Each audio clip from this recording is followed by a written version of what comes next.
పెద్ద లారీ ఒక ఇంట్లోకి దూసుకుని వెళ్ళిపోయింది. ఆ మూమెంట్ అనేది నా జీవితాన్ని అట్లా తను ఎన్నో ఆశలతో కట్టుకున్న ఆ కలల కోట ఒక్కసారిగా కూలిపోయింది. రెక్కలున్న పక్షి ఆకాశంలో ఎంత అందంగా ఎగురుతూ తన జీవితం అంత అందంగా ఉంటుందా అని ఆ ఎగిరే పక్షిని చూసినప్పుడల్లా నా జీవితం ముందు జీవితం గుర్తుకొస్తుంది.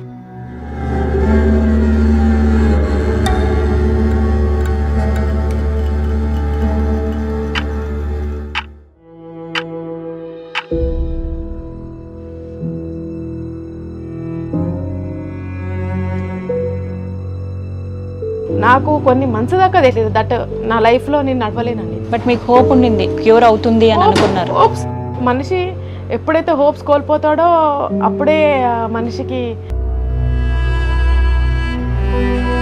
మీరు నమ్మరు, జ్ఞాపకం చేసుకోరు. సాధారణంగా జ్ఞాపకం చేసుకోవడానికి కూడా నేను ఎప్పుడూ దాని గురించి ఆలోచించాను. ఎందుకంటే జ్ఞాపకం చేసుకుంటే ఆపుకున్నాక నాకు అన్నీ లాగవు.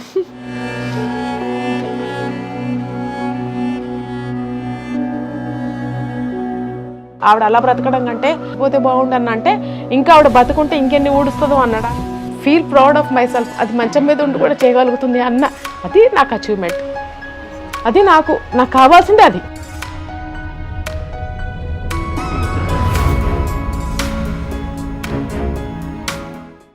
ఇంకా ఆలస్యం ఎందుకు, ఛాయాదేవి గారితో మాట్లాడేద్దాం. నమస్కారం అండి. నమస్కారం అమ్మా. ఘటన అసలు ఎలా జరిగింది, మీరు ఏం చేస్తున్నారు ఆ టైంలో? ఆ టైంలో అంటే అది నా టైం వచ్చేసి నేను డెలివరీకి వెళ్ళాను. ఓకే. అక్కడ అది ఆ హౌస్ కూడా మాది కాదు, మా మామయ్య గారిది. అంటే మా మమ్మీ వాళ్ళ బ్రదర్ది. ప్రీవియస్గా ఇదే ఏరియాలో ఈ మోతీనగర్లోనే ఉండేవాడు. అసలు యాక్చువల్గా ఫ్రమ్ చైల్డ్హుడ్ మేము ఉండేది ఎస్ఆర్ నగర్లో, సంజీవ్ రెడ్డి నగర్. అక్కడ ఓన్ హౌస్ ఉండింది. ఆ ఓన్ హౌస్లోనే మేము అక్కడ ఉండేవాళ్ళం. అక్కడ తర్వాత మళ్ళీ ఆ ఇల్లు అమ్మేయడము, తర్వాత డాడీ ఫర్దర్ వెళ్ళిపోవడము, తర్వాత మేము అంటే లైక్ ఎవరు లేనందుకు మళ్ళీ మా అమ్మమ్మ వాళ్ళ ఇంటికి ఇక్కడికి రావడం, ఇక్కడ నుంచి మళ్ళీ అగైన్ లైక్ అంటే అట్లా మారుతూ ప్లేసెస్ మారుతూ ఆ టైంలో నేను నా డెలివరీ టైం వచ్చినప్పటికీ నేను అక్కడ ఉన్నాను. అక్కడ ఏంటంటే అది ఇండివిజువల్ హౌస్. నేను ఎక్కడైనా నాకు ఇంట్రెస్ట్ ఏంటంటే ఇండివిజువల్ హౌస్. దేనికి అంటే మళ్ళీ దానికి కొన్ని ఉన్నాయి. ఇండివిజువల్ ఆ పేరులోనే ఉంది. ఆలోచన కూడా ఇండివిజువల్ గా ఉండాలి. అంటే like nowadays everybody are thinking like సెక్యూర్డ్ గా గేటెడ్ కమ్యూనిటీ అపార్ట్మెంట్స్ అంటున్నారమ్మా. బట్ కొంతమందికి అలా నచ్చుతుంది, కొంతమందికి ఇలా నచ్చుతుంది. నాకేంటంటే ఇండివిజువల్ హౌస్ అంటే మనము ఏది చేసినా కూడా మన అంతుకి అంటే లైక్ మన ఒక లిమిట్కి పరిధి ఉంటుంది. ఇప్పుడు మొక్కలు పెట్టుకోవాలన్నా ఒక ఇండివిజువాలిటీ. అదే అపార్ట్మెంట్ అంటే మనం గట్టిగా అరిచినా మనం ఏమన్నా అన్నా కూడా ఎవరైనా వచ్చి అడగడానికి ఆస్కారం ఉంటుంది. అంటే అట్లా ఆ విధంగా నేను ఎప్పుడు ఇండివిజువల్ హౌసెస్కే నేను ఇంట్రెస్ట్ చూపించేదాన్ని. ఏ ఇండివిజువల్ హౌస్లో మేమున్నా ఆ ఇల్లు మాది అనుకొని ఆ ఇంట్లో అన్ని వాతావరణం చెట్లతో నింపేసేవాళ్ళం. ఈవెన్ మై మదర్ అండ్ నేను కూడా అంతే డెడికేటెడ్ అయ్యి మేము గార్డెనింగ్ చేసేవాళ్ళం. చెట్లు పిచ్చి. సో ఆ టైంలో ఏం చేస్తున్నారు మీరు? అది అంటే లైక్ నేను అది డెలివరీకి వెళ్ళే టైం కాబట్టి నేను నార్మల్గా మమ్మీ వాళ్ళ ఇంటికి తీసుకెళ్లారు. అది కొంచెం ఇంకా కొన్ని మేబీ 1 month ఎబోనే ఇంకా బేబీ లోపల ఉండాల్సింది. ఆ సంఘటన ఏంటంటే మధ్యాహ్నం ఇలాగా పడుకొని ఉన్నాను. అన్ఫార్చునేట్లీగా అసలు నేను కళ్ళు కూడా తెరవలేదు. నేను కళ్ళు తెరిచినప్పటికీ అంతా అయిపోయింది. మధ్యాహ్నము చాలా డౌజీగా ఆ రోజంతా ఎంతో రెస్ట్లెస్ ఫీల్ అయ్యాను. పడుకొని ఉన్నాను. అసలు సాధారణంగా నేను తొందరగా లేచిపోతా.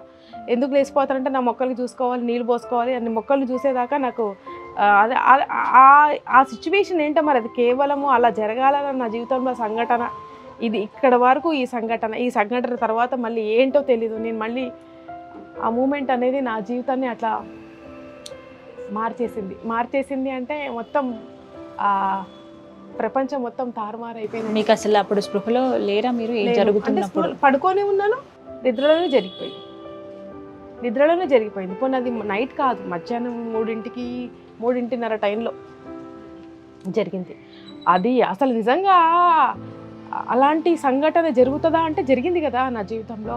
అసలు ఎవరు నమ్మరు. మీరు పడుకొని ఉంటే ఇంట్లోకి లారీ రావడం ఏంటి అంటారు అసలు. అది లేదంటే మీరు బయటికి వెళ్ళారా, లారీ వచ్చి గుద్దేసిందా ఆలోచించుకునే. కానీ నేను పడుకొని ఉన్నాను, నా ఇంట్లోకి దూసుకొని వచ్చేసింది లారీ. ఒక లారీ తీసుకొని రావడం వల్ల నా జీవితము, నా ఫ్యామిలీ జీవితము మొత్తము, ఆ కన్న కలలు అంటారు కదమ్మా, ఇక్కడ నుంచి నీ జీవితం ఇది కాదు, అసలు ఇది నీ జీవితమే కాదు, ఇక్కడ నుంచి నీ జీవితం ఇలా కాబోతుంది అనడానికి నా జీవితమే ఒక నిదర్శనం అంతే. ఇంకా ఆ జీవితంలో ఏంటి ఇలా జరుగుతుంది ఏంటని కూడా నేను ఈవెన్ ఐ కాంట్ ఆ టైంలో ఇమాజిన్ చేయలేము. అసలు నేను బ్రతకనా, అసలు నా జీవితం ఎంత హారబుల్గా అవ్వబోతుంది, నేను ఒకరి మీద డిపెండ్ అయ్యే పరిస్థితి వస్తుందా అని కూడా నేను తెలియలేని పరిస్థితుల్లో నేను అక్కడ ఉన్నాను. నాకు కొన్ని మంత్స్ దాకా తెలియదు దట్ నా లైఫ్లో నేను నడవలేనండి. బట్ మీకు హోప్ ఉండింది, క్యూర్ అవుతుంది అని అనుకున్నారు. హోప్స్, మనిషి ఎప్పుడైతే హోప్స్ కోల్పోతాడో అప్పుడే మనిషికి ఇది కూడా పోతుందమ్మా, నమ్మకం అనేది కూడా పోతుంది కదా. ఇప్పుడు కూడా నమ్మకం, నేను నడుస్తానేమో చెప్పలేము, మేమీ మిరకిల్ హ్యాపెన్స్ జరగవచ్చు చెప్పలేము. వండర్స్ ఎన్ని జరగట్లేదు ప్రపంచంలో, ఎన్నెన్ని వండర్స్ మనం చూస్తున్నాము, జరగవచ్చు చెప్పలేము, నడవచ్చేమో అన్న హోప్స్ లాస్ట్ చివరి దాకా, ఎండ్ ఆఫ్ ది డే దాకా నా హోప్స్ అలాగే ఉంటాయి. ఖచ్చితంగా ఉండాలి కూడా, అలా ఉన్నాయి కాబట్టి మీరు ఇంత ముందుకు వెళ్తున్నారు ధైర్యంగా. నిజంగా ఆ సంఘటన ఎప్పుడు తలుచుకున్నా కళ్ళు చెమ్మగిల్లుతాయి ఖచ్చితంగా. బట్ ఆ తర్వాత మీరు అన్నారే ఒకే జన్మలో 2 జీవితాలు చూసారు మీరు. 2 జన్మలమ్మా. అంతకుముందు ప్రపంచం ఏంటంటే రెక్కలున్న పక్షి ఆకాశంలో ఎంత అందంగా ఎగురుతూ తన జీవితం అంటే లైక్ తన జీవితం అంత అందంగా ఉంటుందా అని ఆ ఎగిరే పక్షిని చూసినప్పుడల్లా నా జీవితం ముందు జీవితం గుర్తుకొస్తుంది. రెక్కలు విరిగిపోయి గూటిలో పడిన పక్షి ఎలా ఉంటుందో అన్నది ఆ సెకండ్ జీవితం గుర్తుకొస్తుంది. అదే అంటే కంపారిజన్ మై లైఫ్. అట్లా అంటే మీరు నమ్మరు, జ్ఞాపకం చేసుకోరు. సాధారణంగా జ్ఞాపకం చేసుకోవడానికి కూడా నేను ఎప్పుడూ దాని గురించి ఆలోచించాను. ఎందుకంటే జ్ఞాపకం చేసుకుంటే ఆపుకున్నాక నాకు అన్నీ లాగవు. కానీ మీరు ఇంత ధైర్యంగా ముందుకు వచ్చారు చూసారా, అది ఎంతో మందికి ఇన్స్పిరేషన్. అలా ఉండడం కూడా ఒక లైఫ్ లో అంతే, అది చాలా గ్రేట్. ఇన్స్పిరేషన్ అంటే జీవితం తర్వాత ఎదుర్కొన్న పాఠాలు, జీవితం అన్ని నేర్పించిందమ్మా. నాకు కష్టం ఏంటిది నేర్పించింది. అప్పుడు మీకు అనిపించిన మొట్టమొదటి ఫీలింగ్ ఏంటి? ఇంకా నడవలేరని మీరు డాక్టర్స్ మీతో చెప్పినప్పుడు మీ కండిషన్ ఇలా ఉంది అన్నప్పుడు ఫస్ట్ అనిపించిన ఫీలింగ్ ఏంటి మీకు? చెప్తున్నాను కదమ్మా, నేను చాలా ఆలోచన విధానం ఎట్లా అంటే ఇది అయిపోయింది, ఇది అయిపోతే జీవితం అయిపోయిందా? అవ్వదు కదా. We have to move on. అంటే జీవితము ఇలాంటిది కూడా నా జీవితంలో జరిగింది, ఎంతోమంది జీవితాల్లో కూడా జరిగి ఉంటుంది. కానీ నేను నా యొక్క జర్నీ ఇక్కడికే స్టాప్ చేసి నేనేదో లైక్ నేను నా లైఫ్ ఇక్కడికే ది ఎండ్ అని నేను ఫుల్ స్టాప్ పెట్టుకుంటే దానికి అక్కడ ఏమన్నా ఆన్సర్ ఉందమ్మా? మీరు ఎదుర్కొన్నారా ఏమన్నా సూటుపోటి మాట్లాడడం? చాలా ఎదుర్కొన్నాను, చాలా స్టిల్ ఎదుర్కొంటున్నాను ఇప్పటికీ. మనం బ్రతుకున్నంత వరకు సమాజంలో ఈ మాటలు ఎదుర్కొంటూనే ఉంటామమ్మా. ఏమంటారు? అది తీసుకుంటున్నామా తీసుకోవట్లేదా, దాన్ని ఎంతవరకు తీసుకుంటున్నాము ఎంతవరకు తీసుకోవట్లేదా అది మన చేతిలో ఉండాలి. సో ఇప్పుడు సామెత ఉంది, రోడ్డు మీద కుక్కలు బాగా అరుస్తాయి అనేసి. ఆ కుక్కలు అరుస్తుంటే మనం రియాక్ట్ అవ్వడం అవసరమా? ఒక ఏనుగు వెళ్తుంటే దాని వెనకాల కుక్కలు అరుస్తాయి. సో ఐ థింక్ నేను అదే అనుకుంటాను, నేనే ఆ ఏనుగు అనుకుంటాను. ఖచ్చితంగా, ఆబ్వియస్లీ నేను అంతే. అది వెళ్తూ ఉంది, అది సహించలేక కుక్కలు అరుస్తూ ఉంటాయి. ఎందుకంటే ఆ ఎదుగుదలను లేదంటే తను చేసే పనులను బట్టో, లేకపోతే నేను ఇప్పుడు తను అన్న దగ్గర నన్ను పెట్టుకుంటున్నాను. ఏంటంటే నేను చేసే పనులు నా ఆత్మకి నా ఆనందానికి నేను ఎవరి దగ్గర బెగ్ చేసుకోనో, లేదంటే చేయి చాపో, లేదంటే ఎవరినో ఆశ్రయించడమో, లేదంటే ఎవరు హెల్ప్ తీసుకోవడం కాదు కదా. నా లైఫ్ని నేను ఏ విధంగా మోటివేషన్ చేసుకున్నా అప్పటి నుంచి మీరు అదే ఆలోచనతో? అదే ఆలోచన. ద మూమెంట్ నాకు తెలిసిన అంటే నాకు ఇంత పెద్ద ఇంజురీ జరిగిందా, ఈ ఇంజురీ వల్ల నేను జీవితంలో నడవలేను అని తెలిసిన రోజున లిటరల్లీ నా ముందు జీవితాన్ని జ్ఞాపకం చేసుకున్నా. ప్రతి నిమిషం జ్ఞాపకం చేసుకొని కుమిలి ఏడ్చిన రోజులు ఉన్నాయి. సరే నా జీవితం ఇక్కడికే నాతో పాటు ఇక్కడికి ఆగిపోయిందంటే కాదు కదా. అక్కడ నా కొడుకున్నాడు, నా భర్త ఉన్నాడు, నా తల్లిదండ్రులు ఉన్నారు.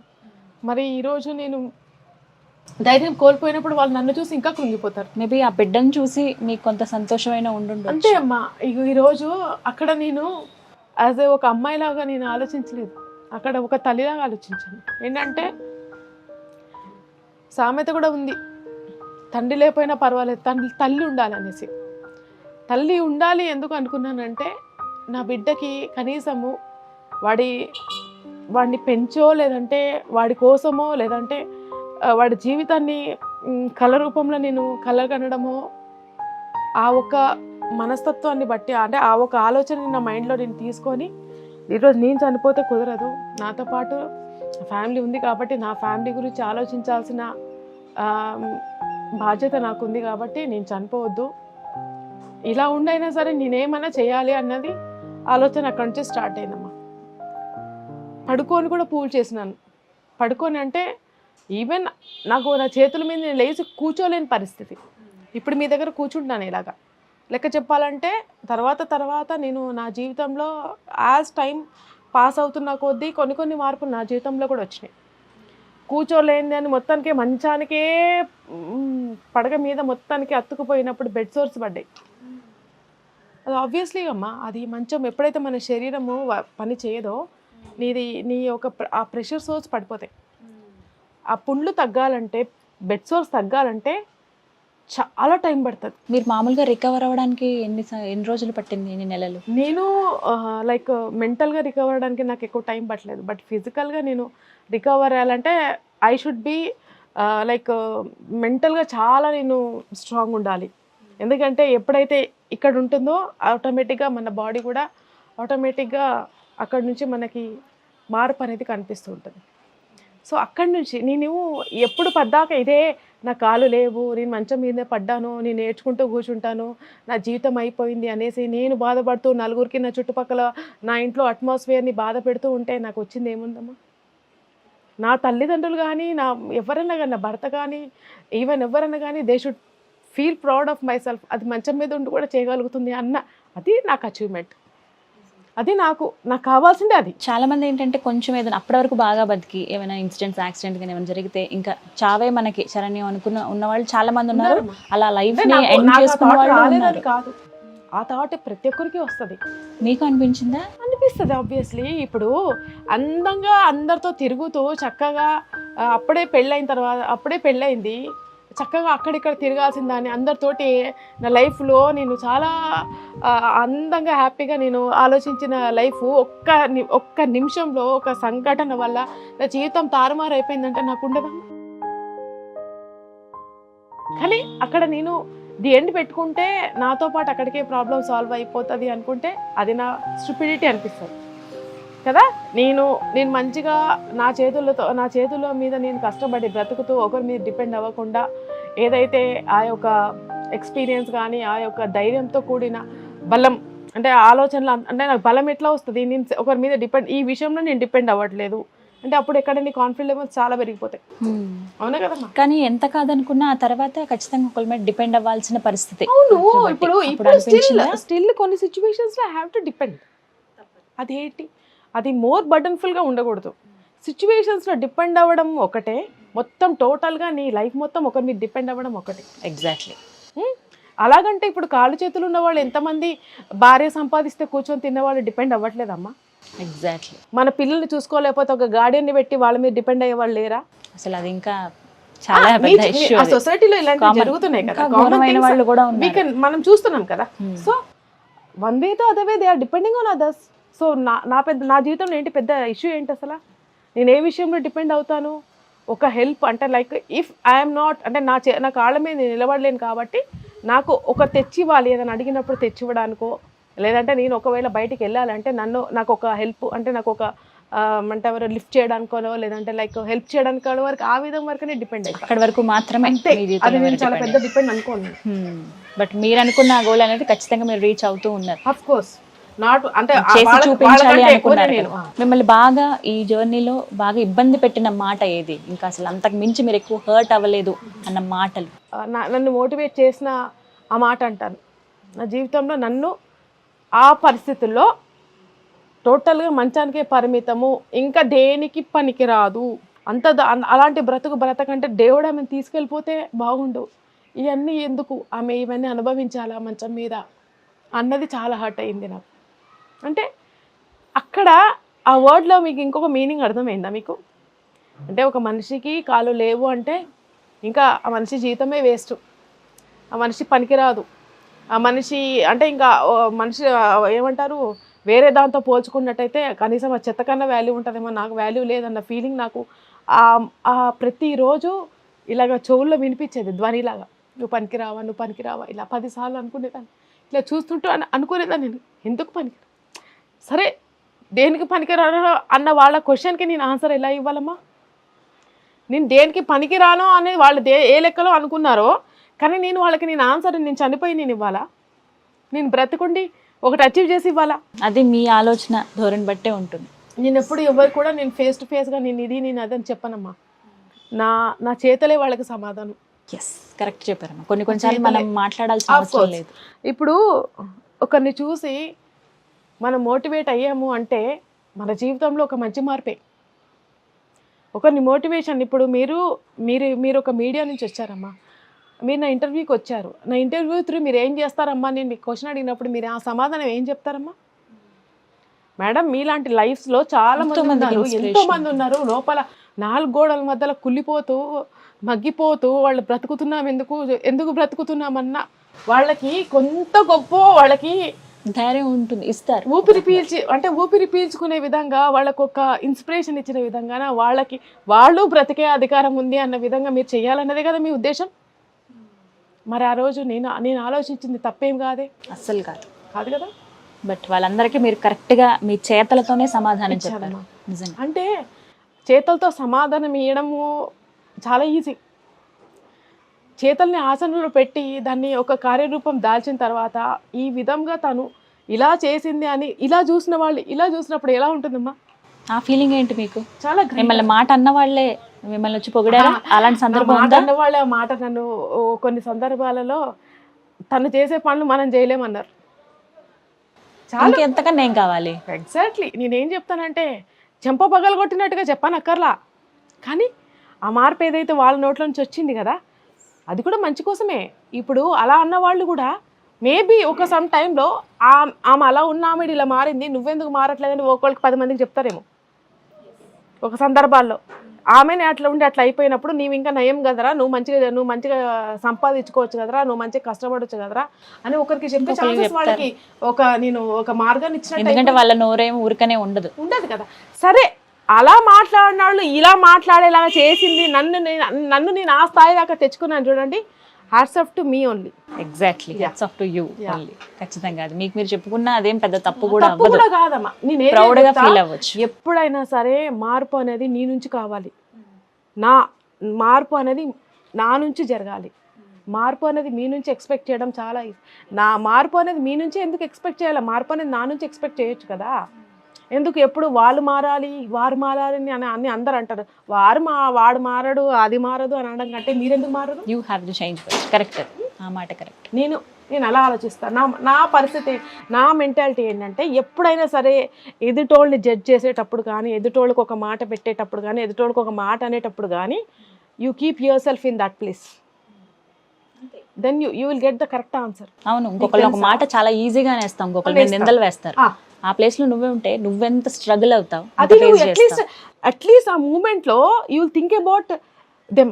అంటే వాళ్ళ గురించి నువ్వు ఆలోచిస్తావు. అలా మంచం మీద ఉంటే నేనేం చేయగలుగుతాను నువ్వు క్వశ్చన్ వేసుకున్నప్పుడు అప్పుడు ఆ లైఫ్ ఎట్లా ఉంటుంది అనేది ఒక చిన్న పిక్చర్ ఇట్లా మనము స్కెచ్ చేసుకోవచ్చు. అంటే లైక్ ఇలాగా ఊహించుకోవచ్చు. ఇలా చూపించడం చాలా ఈజీ. కనబడుతున్నవి 2 వేళ్ళు మీ వైపు, కానీ 3 వేళ్ళు నా వైపు చూపిస్తున్నాయి. అది మనకి చెప్పారే కదమ్మా, 1 ఏళ్ళు చూపిస్తే 3 ఏళ్ళు మనకే ఖచ్చితంగా. సో నేనేమంటానంటే ఆ 1 వేలు కూడా ఇలా చూపించకండి. అండ్ ఈ జర్నీలో సరే ఇప్పుడైతే ఎర్నింగ్ చాలా బాగా ఎర్న్ చేస్తారు, మీకు తెలిసి ఉంటుంది కదా, ఎందుకంటే మీరు ఏం చేస్తున్నారు కాబట్టి. బెడ్ మీద ఉండే లక్షలు సంపాదిస్తూ ఉన్నారు, 1 lakh ఎర్న్ చేస్తున్నారు నెలకి. అసలు ఎంత గ్రేట్. ఎందుకంటే నార్మల్ గా ఉండి మనమే ఎంత తిరిగినా ఒక 50-60 వేలు, మహా అయితే 50 వేలు సంపాదించడమే చాలా కష్టం ఈ రోజుల్లో. బయటికి వెళ్ళి ఆ పని ఈ పని ఎంత చేసినా కూడా. But sitting in the bed చక్కగా అక్కడే వచ్చి పడుతున్నాయి అని ఆలోచిస్తారు తప్పితే ఆ ఆత్మవిశ్వాసం, ఆ ధైర్యం ఎంతమందికి వస్తుంది? ఆ చేయటం, ఆ జర్నీ ఎలా స్టార్ట్ అయింది? అసలు ఎర్న్ చేద్దాం అనే ఆలోచన ఎప్పుడు వచ్చింది? ఎర్న్ చేద్దామని దీనికి అది మై మోటివేషనల్ వర్డే అనుకుంటాను. ఎందుకంటే ఎవ్రీథింగ్ సామెత ఉందమ్మా, ఎగ్జాక్ట్లీ ఐ కాంట్ స్పెల్.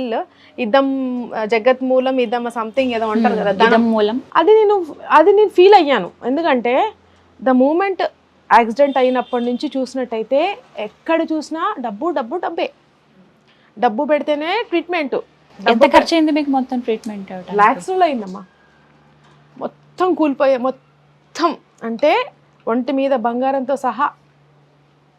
ఇంకా ఏమీ లేదు జీవితంలో, చూసుకుంటే ఏమీ లేదు అన్న దాకా మేము మొత్తం కోల్పోయాం. అంటే మొత్తానికి టోటల్గా కింద వరకు వచ్చేసాం అనమాట. మీరు నమ్మండి, ఎంత కోల్పోయిందో అంతకి నేను ఒక 100 రెట్లు సంపాదించానంటే ఆ యొక్క కాన్ఫిడెంట్ లెవెల్స్ ఎలా ఉంటాయి చెప్పండి.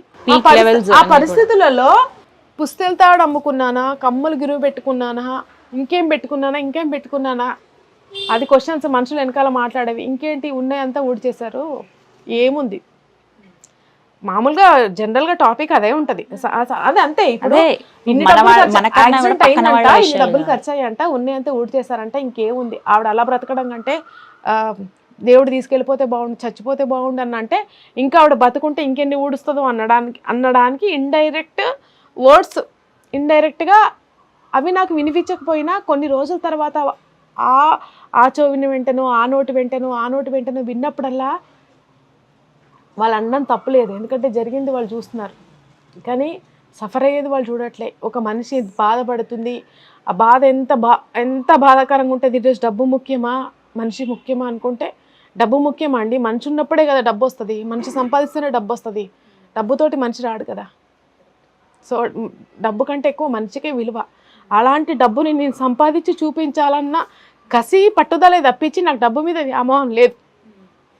నాకు ఇంకొక మెంటాలిటీ, ఒకరిది అన్యాయంగా ₹1 కూడా నేను తినను. ఏం అవసరం ఉంటుంది, నాకు అవసరం లేదు. నాకు నమ్మక ద్రోహం అన్నా చాలా, ఎవరైతే నమ్మక ద్రోహం చేశారో మళ్ళీ మరో నిమిషంలో నేను వాళ్ళతో రిలేషన్ పెట్టుకోను. అలా ఉండి ఎర్న్ చేసింది ఎప్పుడు స్టార్ట్ చేశారు అసలు ఎర్న్ చేయడం? ఎర్న్ అనేది యాక్సిడెంట్ అయినాక అమ్మా ఎలా ఉంటే పరిస్థితి అంటే, మాకు అసలు నీడ లేదు కదా, ఇల్లు లేదు అసలు. నిజంగా చెప్పాలంటే ఇల్లు లేకపోతే ఎక్కడ బ్రతుకుతాం, డబ్బు లేకపోతే ఎలా బ్రతుకుతాం, ఎలా నడవాలి, పొట్ట ఎట్లా గడవాలి, కూడు ఊడు గుడ్డ ఇది కంపల్సరీ.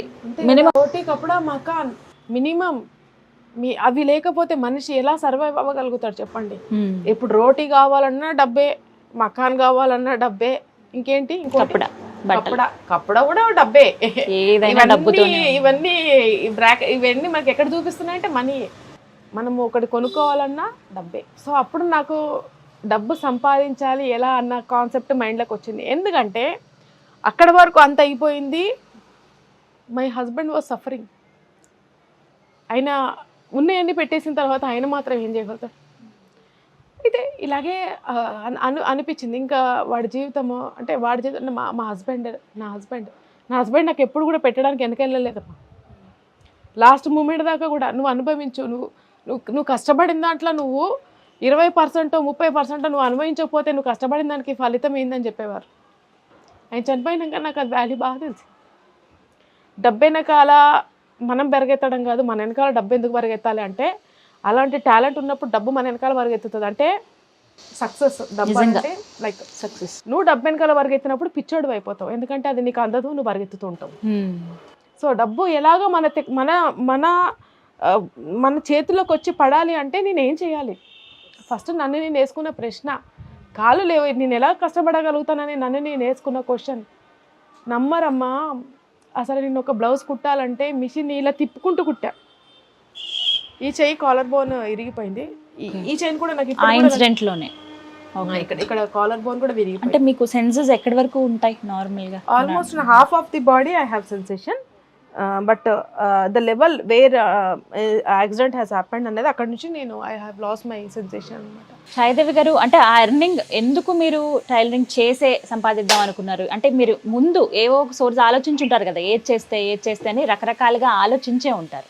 ఏమేమి మీ ఆలోచనలోకి వచ్చాయి అప్పుడు? ఆ మూమెంట్లో బెడ్ మీద ఉన్నప్పుడు, నువ్వు బెడ్ మీదనే ఉన్నావు, నువ్వు ఒక పేషెంట్ అని పక్కన పెట్టేసి, అంతకుముందు నేను ప్రీవియస్గా వర్క్ చేసిన డైరెక్టర్ సార్ గారు ఎవరైతే ఉన్నారో, అమ్మ ఛాయాదేవి ఇలా ఎన్ని రోజులు నువ్వు ఇలా ఎన్ని రోజులు నువ్వు బాధపడతావురా, నువ్వు ఎంత స్ట్రాంగ్ క్యారెక్టర్ అంటే ఎంత స్ట్రాంగ్ మనిషివో మాకు తెలుసు. అంటే అంతకుముందు కూడా నా ఆలోచనలు అలాగే ఉండేవి కదా, చాలా స్ట్రాంగ్, అందరితో చాలా చక్కగా మింగిల్ అయిపోయి అసలు అందరినీ కలుపుకునే మనస్తత్వం ఉన్నది. అట్లా అందరి మనసులలో కూడా ఛాయా టీచర్, నాకు యాక్సిడెంట్ అయ్యింది అంటే ఒక సంచలనం అండి ఏరియా మొత్తం మీద. ఛాయా టీచర్కి ఇలా అయింది, ఛాయా టీచర్కి ఇలా అయిందని అనేవాళ్ళు. ఏ సబ్జెక్ట్ టీచ్ చేసేవాళ్ళు మీరు? నేను ఐ యూస్ టు టీచ్ చిన్న పిల్లలకి టీచ్ చేసేదాన్నమ్మా. నేను పెద్ద పిల్లలు కూడా చెప్పేదాన్ని, కానీ క్లాస్ అనేది మాత్రము నాకు ప్రీ ప్రైమరీ టీచర్ కానీ ఎందుకు తీసుకున్నారంటే, మా డైరెక్టర్ సార్ ఒకటే చెప్పేవాళ్ళు, ఆ ప్రీ ప్రైమరీ పిల్లలకు చెప్పడం అంటే పీజీ స్టూడెంట్స్కి చెప్పినంత పేషెన్స్ ఉండాలి. So that I can see in you అని అంటే మీలో నేను చూడగలిగేది ఏంటంటే పేషెన్సీ. ఏ పనైనా చాలా పేషెన్సీగా మీరు చేస్తారు కాబట్టి నేను ఇక అదే ఇస్తున్నాను. సో ఓకే, అది కూడా నేను తప్పకుండా ఆ పేరెంట్స్ తోటి ఎంత చక్కగా అంటే అలాంటి బాండింగ్ అనేది ఫామ్ అయిపోయింది అక్కడ. ప్రేమ బాండింగ్ వాళ్ళతోటి అంత చక్కగా ఉండడం వల్ల అది నాకు లైఫ్లో చాలా హెల్ప్ఫుల్ అయిందమ్మా. ఎందుకంటే అలా అయిపోయినా కూడా నాకు నేను చదువు చెప్తాను ట్యూషన్ స్టార్ట్ చేస్తున్నా అన్నప్పటి నుంచి అన్న మూమెంట్ ఒక స్టూడెంట్తో స్టార్ట్ చేసి 30 మందికి స్టూడెంట్స్ చెప్పేదాన్ని. ఆ తర్వాత 30 మందికి కూర్చోలేని పరిస్థితుల్లో ఉన్నప్పుడే I was not able to SIT also. ఇలాగే లేపి తీసుకొచ్చి కూర్చోబెట్టేవాళ్ళు. సో ఇంట్లో కూర్చొని ఫ్రస్ట్రేట్ అయిపోయి బయట వరండాలో వచ్చి కూడా కూర్చొని చెప్పేదాన్ని అనమాట. పిల్లలకి చదువు చెప్పేటప్పుడు నన్ను నేను మర్చిపోయేదాన్ని. ఎందుకంటే ఆ లైఫ్లో నాకు దానికోసం నిన్ను ఏదో ఒక పనిలో ఇన్వాల్వ్ అవ్వాలి అంటే నేను ఎంత బిజీగా ఉంటే నేను ఇన్వాల్వ్ అవుతాను. ఎందుకంటే నా గతాన్ని ఎప్పుడు నేను ఊరికే జ్ఞాపకం చేసుకుంటూ నేను దాంట్లోనే మగ్గిపోవడం నాకు ఇష్టం లేదు. సో అంటే ఫస్ట్ మూమెంట్ అనేది నేను అక్కడ ట్యూషన్స్ తోటి ఐల్స్ అండ్ స్టూడెంట్స్ అన్నప్పుడు నేను అక్కడి నుంచి ట్యూషన్ స్టార్ట్ చేశాను. ఈ ట్యూషన్స్ కంటే ముందు మీరు అంటారు కదా ఎర్నింగ్ అనేది, ఒక హెల్ప్ ఒక్కసారి చేస్తారు, 2 సార్లు చేస్తారమ్మా ఎవరైనా సరే. మనము ఆత్మాభిమానం చంపేసుకొని అయితే హెల్ప్ అడిగామనుకోండి, అది ఒక్కసారే, అది రెండోసారికి పనికిరాదు. మళ్ళీ అడగలేమని కాదు, అది గిల్ట్ మనకి. ఇప్పుడు ఈ పరిస్థితులలో అడిగితే ఎలా ఉంటుంది. కానీ నేను ఒకరికి సహాయము అని అడగడం నా జీవితంలో చాలా తక్కువ అమ్మా. ఎప్పుడు కూడా నేను డబ్బు సహాయం ఎవరికి అడగను, పని సహాయం అడుగుతాను. ఎందుకంటే ఆ పని చేయాల్సిన సత్తా నాకుంది, చేసి చూపించాల్సిన కెపాసిటీ నాకుంది కాబట్టి పని సహాయం అయితే చేయమని అడుగుతాను. నేను టోటల్గా మంచం మీద టోటల్గా కూర్చోలేని పరిస్థితుల్లో కూడా నేను పువ్వులు చేసేదాన్ని. బికాజ్ నాకు చాలా ఆర్ట్ అండ్ క్రాఫ్ట్ అన్నది చాలా ఇంట్రెస్ట్, చాలా క్రియేటివిటీ. ఒక పనికి రాని దీన్ని ఏం చేయగలుగుతామని దాని మీద 10 సార్లు పరిశీలిస్తే దాన్ని ఏదో ఒకటి చేసి చూపిస్తా. నిజంగా దానికి మీ ఇల్లే ఉదాహరణ. ఎందుకంటే మేము రాగానే ఫస్ట్ కనిపించే మొక్కలు, సరే మొక్కలు బాగున్నాయి కదా అని కొంచెం ఇలా కిందకి చూస్తే అవన్నీ పనికిరాని వస్తువులే. వాటినే కుండీలుగా మలిచారు చక్కగా. వాటి మీద ఇంకా నచ్చింది ఏంటంటే దాని మీద కూడా మీరు ఆర్ట్స్ వేశారు. అవును, చక్కగా పెయింట్స్ వేశారు మంచి అక్కడ కూడా దాని మీద కూడా ఫ్లవర్స్ లాగా. అసలు మీకు చాలా టాలెంట్ ఉంది. అంటే involving my self in any other work. అంటే ఏ వర్క్లో అయితే నాకు ఇంట్రెస్ట్ ఉందో దాంట్లో నేను ఇన్వాల్వ్ అయిపోవాలి. అంటే ఆ మంచం మీద బ్రతుకుతూ కూడా నేను ఆనందమైన జీవితాన్ని అనుభవించాలి అంటే I should involve in any. ఏ పనిలో అయినా నేను ఇన్వాల్వ్ అవ్వాలి. అది ఎలా ఉండాలి, అది నేను చేసేటట్టుగా ఉండాలి. ఎదుటోళ్ళు చేసే విధంగా మళ్ళీ నేను ఇన్వాల్వ్ అవ్వడం అది మరి ఒకరి మీద డిపెండ్ అవ్వడం అవుతుంది. సెల్ఫ్గా నేను చేయగలిగింది ఏందని నేను క్వశ్చన్ వేసుకున్నప్పుడు నా మైండ్లో తట్టినవి 3. ఒకటి టీచింగ్, స్టిచ్చింగ్ నేను నేర్చుకోవడం కాదు నేర్పించాలి. సో ఈ 3 పనులతోటి నేను ఎర్నింగ్ స్టార్ట్ చేశాను. లేటర్ చాలా నా జీవితంలోకి వచ్చాయి. ఎలా ఇంకా నేను చెయ్యాలన్న ఆలోచన రావడం ఆలస్యం, అది చేసేదాన్ని అనమాట. ఓకే అంటే అది ఎలా చేశాను, ఇది చేశారా సిల్లిగా, ఇది చేసావా అది చేసావా అనొచ్చు. చేసావు అని కాదు, చేసి చూపించాలి. ఆ జర్నీలో కూడా మీరు చాలా స్ట్రగుల్స్ ఫేస్ చేసి ఉంటారు. వెంటనే ఇలా అంటే ఏ పనులు జరుగుతాయమ్మా. అసలు ఇప్పుడు బెడ్ రిటర్న్ అయ్యి ఉండి మీరు ఆలోచించవచ్చు. స్టిచ్చింగ్ చేసేటప్పుడు ఒక టేబుల్ మీద పెట్టుకుంటే పటా కట్ చేసేస్తారు. కటింగ్ మాస్టర్ కట్ చేసేస్తాడు, కుట్టే అతను కుట్టేస్తాడు. నేను మంచం మీద ఉండి కట్ చేయడం ఎంత ఈజీయా ఎంత కష్టం అనేది చేసేవాళ్ళకి తెలుస్తుంది. I should bend like this, I should bend like this. అలా కొన్ని పరిస్థితుల్లో ఇలా బెండ్ అవ్వాల్సిన పరిస్థితి కూడా వస్తుంది స్టిచ్చింగ్ చేయాలంటే. ఎందుకంటే దేంట్లో అంటే డ్రెస్ కట్ చేయాలంటే డ్రెస్ ఎంత లాంగ్ ఉందో అంత కట్ చేయాలి నేను. సో అది కూడా అంత చాలా కష్టమైన పని. కానీ ఆ కష్టమైన పని కూడా ఇష్టంగా నేను చేశాను కాబట్టి దాంట్లో కూడా నేను ముందుకు వచ్చాను. ఫస్ట్ ఎంత ఎర్న్ చేశారు మీరు? అమ్మ చూడండి, స్టార్టింగ్ మీరు అన్నట్టుగా లక్షల్లో సంపాదిస్తున్నారంటే స్టార్టింగ్లో ఎవరు లక్షల్లో సంపాదించారమ్మా. అది సోర్సే కాదు, అసలు పాసిబిలిటీ లేదు. అదేంటంటే ఒక ప్రణాళిక, అంటే ఒక అంచెలంచెలుగా. ఇప్పుడు ఒక మెట్టెక్కంది 10 మెట్లు, ఒక మెట్టు అనేది వేస్తే 10 మెట్లు ఎక్కగలుగుతాము. ఆ మెట్టు అనేదే నాకు మెయిన్ ఫైనాన్షియల్గా నన్ను ముందుకు తీసుకెళ్లే విధంగా నేను ఐ కెన్ ఎర్న్ అన్న మాటని నా మైండ్లో ఆ కాన్ఫిడెంట్ లెవెల్స్ పెంచినాయి ఈ 3 అమ్మా. ఫస్ట్ ఏదైనా ఫస్టే మన జీవితంలో. అవి అంతకుముందు జీవితంలో కుట్టింది కరెక్టే, చేసింది కరెక్టే, అన్నీ చేశాను. అంతకుముందు టీచింగ్ ఫీల్డ్లో ఉన్నాను, అంతకుముందు ట్యూషన్స్ చెప్పేదాన్ని, అంతకుముందు గార్డెనింగ్ చేసేదాన్ని, అంతకుముందు స్టిచ్చింగ్ చేసేదాన్ని, అన్నీ చేసేదాన్ని, ఇన్సూరెన్స్ పాలసీస్ కూడా చేసేదాన్ని. బట్ అప్పుడున్నప్పుడు ఆ జీవితం సేమ్ అదే వర్క్ నాకు లైఫ్లో కంటిన్యూ అయిందా అంటే అయింది. కాళ్ళు లేకపోతే ఏంది, కంటిన్యూ అయింది కదా, చేసి చూపించాను కదా. కాళ్ళతోటే మిషన్ తొక్కగలుగుతామా? ఇక్కడ ఆలోచన, కాళ్ళు లేకపోతే చేతి ఎందుకు స్టిచ్చింగ్ చేసి చూపించలేను నేను నా కష్టంతో సంపాదించి నేను అంత సంపాదించాను. ఒక వీడియోలో చెప్పాను, ఒక్క నెలలో నేను 1,00,000 రూపాయలు సంపాదించానంటే అది పెద్ద వైరల్ అయింది. ఎందుకు తెలుసా? మిషన్ కుట్టడం 1,00,000 రూపాయలు సంపాదిస్తుంది, ఎట్లా సంపాదిస్తుంది అని అంటారు. బ్యాచ్ వైజ్గా నేను స్టిచ్చింగ్ నేర్పించేదాన్ని. సో వన్ టైంలో నేను మొత్తం అమౌంట్ తీసుకుంటా. అది 10,000 అవ్వచ్చు, 7,000 అవ్వచ్చు, అట్లా బ్యాచ్ వైజ్గా నేను ఒక 6 మెంబర్స్కి అట్లా పెట్టుకుంటే నేను అక్కడ 2-3 బ్యాచెస్కి నేను తీసుకున్నానంటే నాకు ఎన్ని పైసలు అయ్యి ఉంటాయి? దానికి మళ్ళీ నేను ట్యూషన్స్ చెప్పిన అమౌంట్ యాడ్ చేసుకోండి, దానికి నేను మళ్ళీ స్టిచ్చింగ్ చేసిన నేను సొంతంగా స్టిచ్ చేసి గిరాకులు తీసుకున్న అవన్నీ యాడ్ చేస్తే మినిమం నేను 1,00,000 రూపాయల దాకా నేను అచీవ్ చేశాను కదా. ఒక మాట చేసి చూపించాను కదా. 1,00,000 రూపాయలు అని నేను అన్నాను, నేను అంతకంటే ఎక్కువనే సంపాదించుంటాను, ఒక నెలలో నేను ఇంకా ఎక్కువనే సంపాదించుంటాను. కానీ అది కాన్స్టెంట్గా ఉందంటే కాన్స్టెంట్గా ఏది ఉండదు లైఫ్లో. ఇప్పుడు యూ కెన్ సీ దట్. ఎందుకంటే since two like last year and this year also corona వచ్చిన తర్వాత పరిస్థితి అసలు నాకు సింగిల్ ఎంపీ లేదు, ఇన్కమ్ లేదు. But even I'm leading a happy life కదా. ఎలా మరి సాధ్యం? అందుకోసమే మనిషికి ఎప్పుడైనా సరే వచ్చినప్పుడు పొంగిపోవడమో, లేనప్పుడు కృంగిపోవడమో ఉండకూడదు. వచ్చినప్పుడు ఎంత ఆనందపడ్డావో లేనప్పుడు కూడా అంతే ఆనందంగా నువ్వు బతకాలి.